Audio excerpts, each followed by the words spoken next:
Shalom, bonjour bien-aimés frères et sœurs, que le Seigneur nous bénisse. Nous rendons des actions de grâce à Dieu le Père de gloire. Nous sommes infiniment reconnaissants pour ses merveilles et son amour manifesté en notre faveur.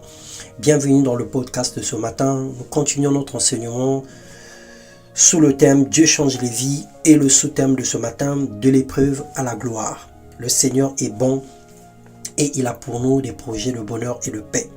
Dans 2 Samuel, le chapitre 2, le verset 6 au verset 8, la Bible déclare « L'Éternel fait mourir, il fait vivre, il fait descendre au séjour des morts et il en fait remonter. L'Éternel appauvrit et il enrichit, il abaisse et il élève. De la poussière, il retire le pauvre, du fumier, il relève l'indigent pour les faire asseoir avec les grands. Il leur donne en partage un trône de gloire. Car à l'Éternel sont les colonnes de la terre et c'est sur elles qu'il a posé le monde. » Bien-aimé, contrairement à ce que l'on peut penser ou imaginer, Dieu reste le maître des temps et des circonstances. Il n'y a pas une formule magique ou toute faite pour voir la gloire de Dieu.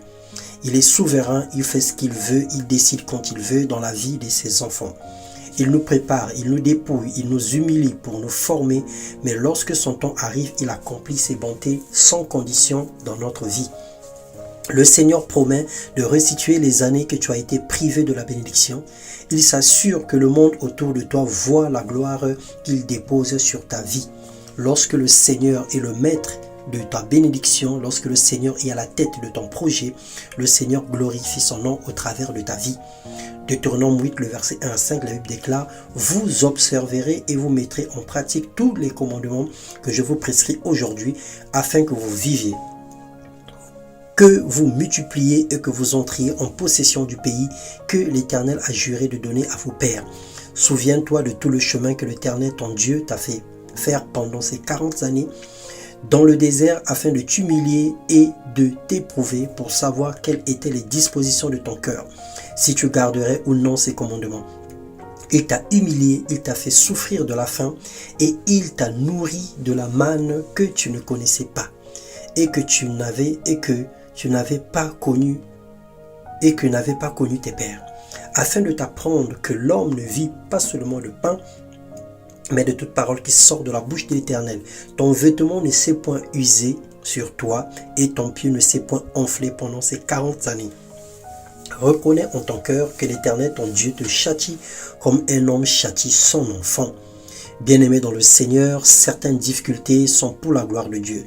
C'est une formation, un équipement, un parcours obligatoire pour atteindre la bénédiction. Anne a connu une gloire après que Dieu lui ait donné l'enfant Samuel. Elle était zéro aux yeux de Pénina, sa rivale. Elle était l'image de la honte, de l'opprobre. Elle était le symbole de la bassesse et de l'humiliation. Dieu fera de toi un héros. Il changera ta situation. Tout dépend de ta foi, de ce que tu crois qu'il est capable de faire, de ce que tu estimes recevoir de lui. Car les souffrances du temps présent ne sauront être comparées à la gloire à venir, dit l'Éternel des armées. Ne doute pas, bien-aimé, de la puissance de Dieu. Crois seulement et tu verras la gloire de Dieu. Supporte patiemment tes épreuves. Le Seigneur nous conduit quelquefois dans certaines difficultés, dans certaines épreuves pour nous forger, pour forger notre caractère, pour nous former. Et il veut que nous puissions suivre le programme qu'il a établi pour nous. Et lorsque nous rentrerons dans notre gloire, nous saurons que c'est l'Éternel qui s'est manifesté. Combien de personnes aujourd'hui ont abandonné l'Éternel à cause d'un travail? Combien ont abandonné l'Éternel à cause d'un mariage? Combien ont abandonné l'Éternel à cause de l'élévation, à cause d'un poste, à cause de l'argent? Alors le Seigneur nous aime. Il ne veut pas que même si nous soyons des multimilliardaires, le Seigneur ne voudra pas que nous puissions abandonner son nom, que nous puissions abandonner sa maison. Alors le Seigneur se permet de nous forger, de nous former, de nous éprouver.